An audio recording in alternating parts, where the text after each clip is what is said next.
Royal Enfield Meteor 350 কেনার জন্য আপনাকে কত টাকা ইনকাম করতে হবে? আসুন দেখে নিই।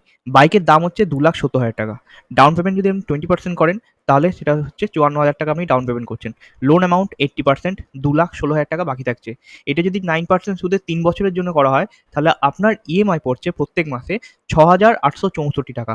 জ্বালানি এবং সার্ভিসিং খরচ আনুমানিক মোটামুটি ধরা যেতে পারে 2,500 টাকা প্রতি মাসে। তাহলে আপনার মোট মাসিক খরচ হচ্ছে 9,364 টাকা প্রায়। এখন মাসিক ইনকাম কত হলে এটা কেনা একদম নিরাপদ?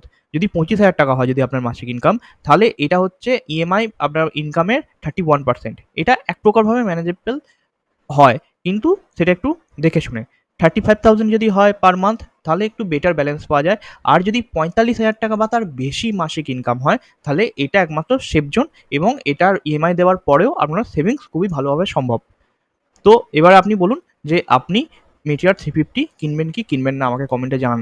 এছাড়াও আপনি কি বাইক কিনতে চান আপনাকে বলুন, আমি অবশ্যই এটা বিশ্লেষণ করে দেবো।